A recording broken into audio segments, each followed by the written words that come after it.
Well, let's go ahead and move on to our next segment, which is everybody. I think that we should get like, some sunglasses because it's going to be a lot of bling coming our way. And Malty, I believe you're going to take us in.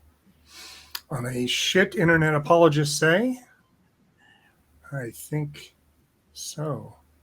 So this is Lamore Whitehead, uh, Bishop Lamore Miller Whitehead. We're talking about. This guy Yes. has had an interesting run. So where we started this off was the pastor during a sermon that was on YouTube, taken down now, um, was robbed at gunpoint of what he is claiming to be about $1 million worth of jewelry off of himself and his wife, who was on the stage as well. Um, this is kind of compounds in that this bishop, um, has had run-ins with the law in the past. In that he, in 2006, he was convicted of larceny with some real estate, $2 million, stole some money, stole some identities, went to Sing Sing for 5 years. Then he got out in 2013, started this church and his ministry, and a failed real estate program, which we'll get into a little bit later. Then just a few weeks ago, he stated that he was going to help bring in a suspect of a murder, a subway murder, and kind of was saying that he's a real good friend of the mayor or president of Brooklyn. And also, yes, he wants. Say again. Oh no, it was the mayor of Brooklyn. He was friends Mayor of with. Brooklyn, right? Oh, right. He had a failed attempt to become the president of the Brooklyn boroughs. That's Yes. right. That was in 2020. There's a lawsuit about that as well, but I kind of getting ahead of myself. This goes all over the place, people. So let's start sharing around with the panel. Yeah, let's. Hey, Kelly, what you got to say about Bishop Bling Bling? The first thing that occurred to me was like, who made this guy a bishop? I mean, seriously, did he just bestow that Himself. title on himself? He did. Yeah, right. He He just got this idea. I'm going to pretend like I believe in God. I'll make myself a bishop, and then God will bestow upon me all the riches of the poor around me that I would like to steal, because that's what I see going on here. The guy was a complete grifter. He's had a whole history of grifting, and he's grifting on the very people that need their money the most. This guy is the lowest. I mean, we thought the Pope was bad for not apologizing. This guy's 10 times worse. He's literally going out there still terrorizing by the poor people by stealing their money and using it to buy $1 million worth of jewelry. And the thing that got me was after the press said something where he came out and he was like, hey, it's my money. I have the right to spend it however I want. I work hard for that money. And I can't see how he was working hard for that at all in any way whatsoever. So, Kelly, it's a hard job grifting people. Okay, that's a hard job.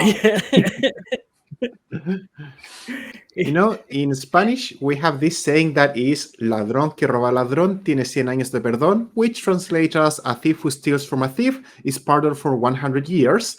And usually I wouldn't really celebrate somebody who somebody who has worked hard and is an honest person and who get robbed.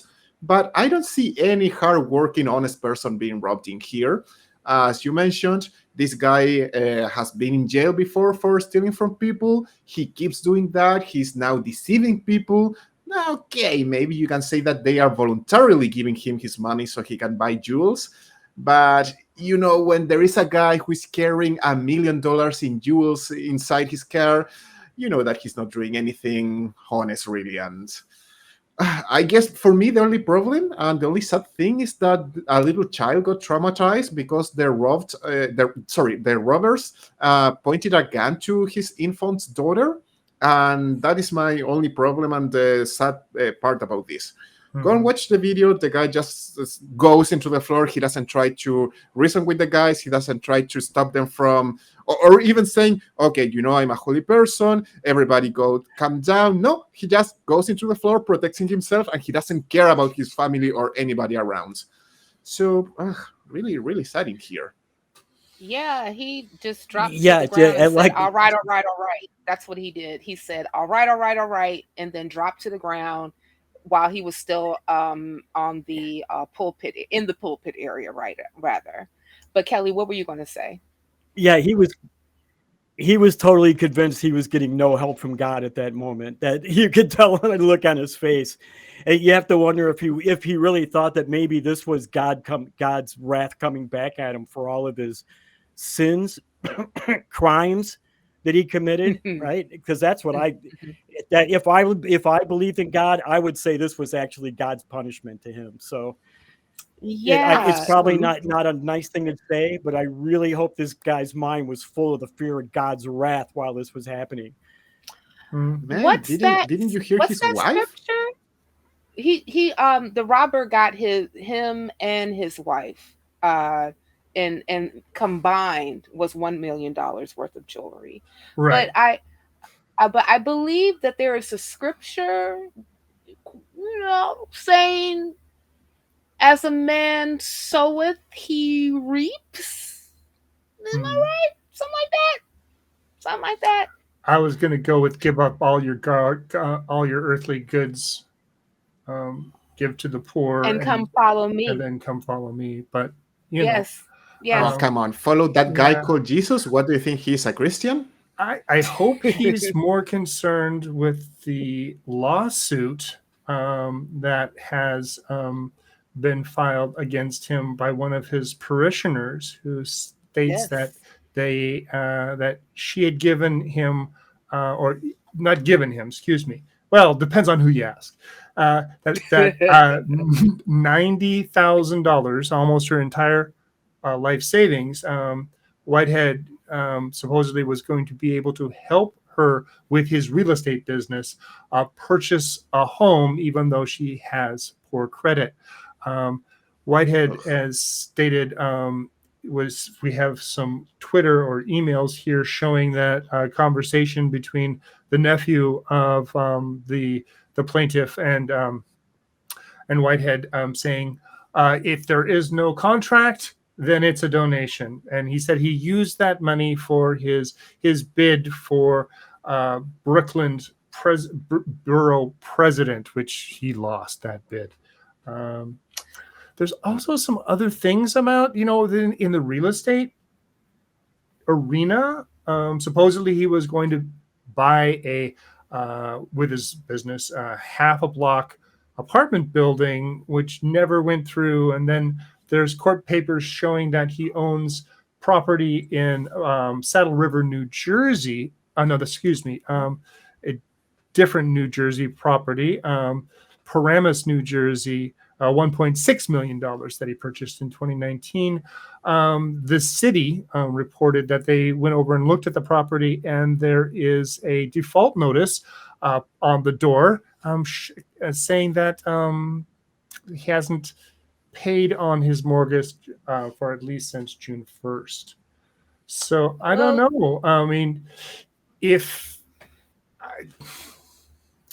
I should have been buying all that goddamn jewelry. Yeah. How do you? I was just going to say that. Mortgage. I was just going to say that. I mean, I just hope it was insured. Well, so check this out. So let's revisit these failed complex real estate deals that he was supposedly doing with this $90,000. So now the Saddle River deal was supposed to be $4.4 million for himself, That's what the suit alleges, but that fell through.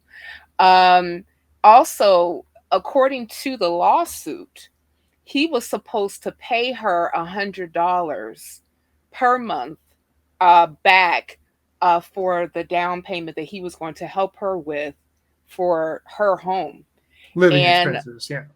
living. Right. And he only made one payment, and she asked about the status of her home in the following months, and he repeatedly told her that he was tied up with his election campaign for Brooklyn borough president, according to the lawsuit.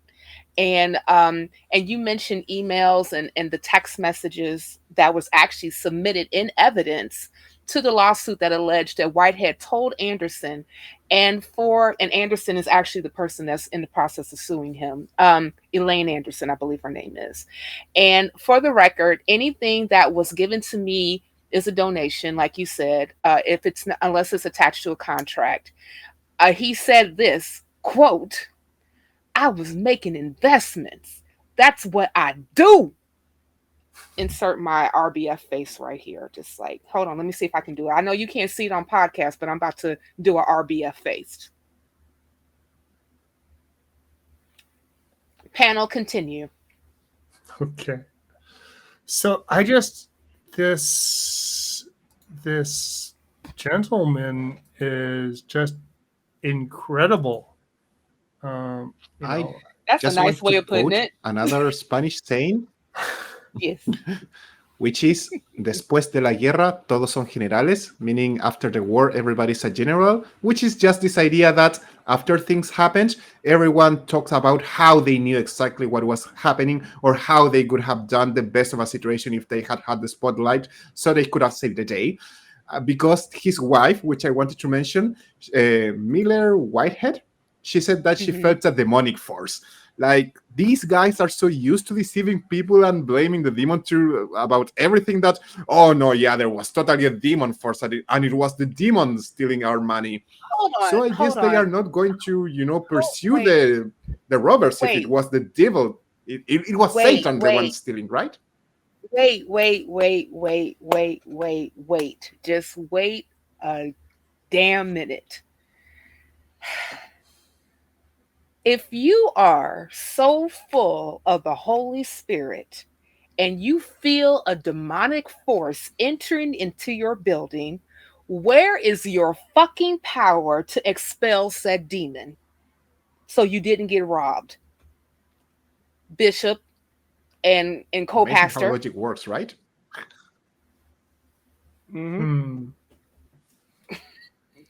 Yeah, he knew he didn't have that. That's why he was down on the ground cowering. Wait. That's Maybe he has the power. I Why really no fears power. the demon? He just cowered. No power. It's terrible. Just coward. It's terrible that I want it to be that. I just can't see it. I just have to think that there's some cahoots going on here. I have no reason to feel that there's any cahoots, but they're it smells of cahoots. Malty, and you know what? Now that you mention it, I smell cahoots too. And you do have a reason of why you smell it. Because this person has a history of fraud, larceny, and identity theft.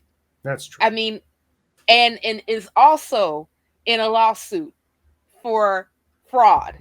Okay? I think two, and actually. He has two. I found another one, yeah.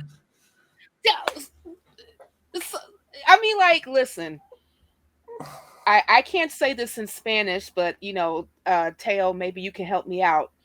Where there is smoke, there is fire.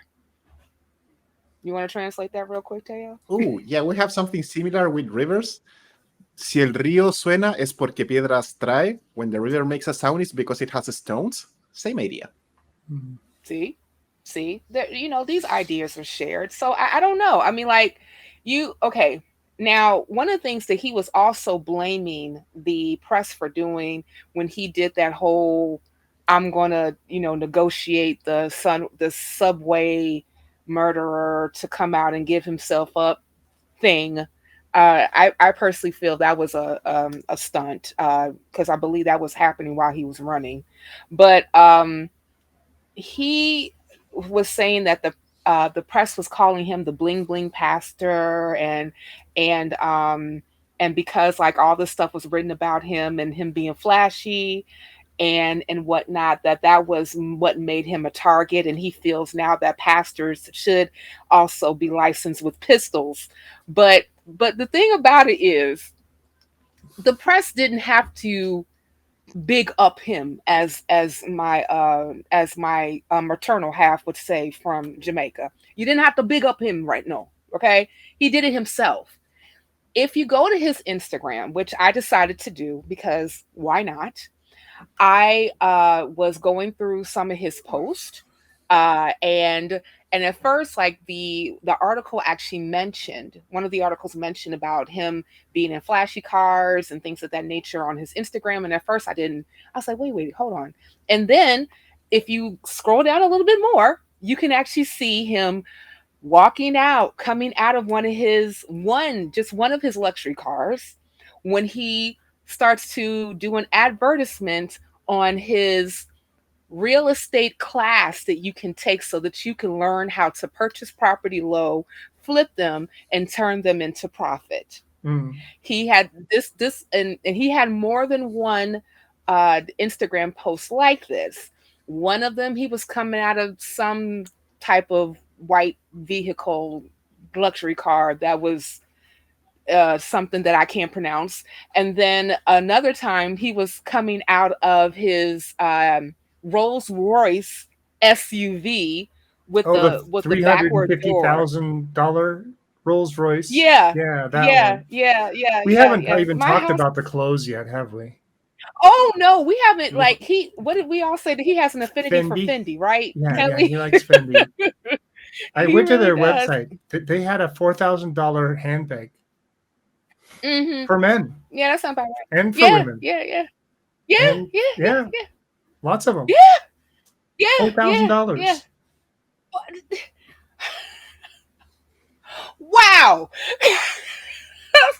So, I think it's about time for us to wrap this up. So I'm going to start with, let's go Teo, Kelly, and then Malty. So Teo, you go first because I'm speechless. Yeah, I don't make me laugh. I can only say it's so sad that people still believe these type of scammers who are obviously taking advantage of people. And now he got we call a spoon of their own medicine. I don't know if you use the same, but yeah, obtuvo una cucharada de su propia medicina, and I would say he deserves it. Yeah, I could never agree with thieves and criminals, but hey, criminals attacking criminals, who cares? Also, so ironic, he was held and robbed with guns, so now he wants to have a gun. So stupid. Oh yeah, the Brooklyn mayor gave an emphatic no on that. As soon as he heard it, he went to the press and said no. No. You know, I always like to look at people in the best light, and it didn't even occur to me that he would be in cahoots with the robbers. But then after you said that, wasn't the amount of jewelry estimated at $450,000 the first day, and then the next day it went up to $1 million? And that seems pretty suspicious in and of itself. Oh, it was reported 450,000, but it was really $1 million worth of jewelry that I had. After we looked again, there was a brooch missing. Sure, why not? Sure, why not? Hey, Grifter's got a grift. Put a nice bow. I'm put a nice done. bow on all this. I'm done with this guy. Cahoots. Cahoots. That's the bow. Cahoots, people. And I do have one more thing to say. I don't condone anybody getting robbed. I don't. I don't think it's a cool thing to happen at all. But I mean, shit, Bishop. You brought this on yourself. Just saying. Yeah. So, yeah. Yourself. Just saying. Just saying. Whew. Okay, y'all. Let's take a break. You ready to take a break?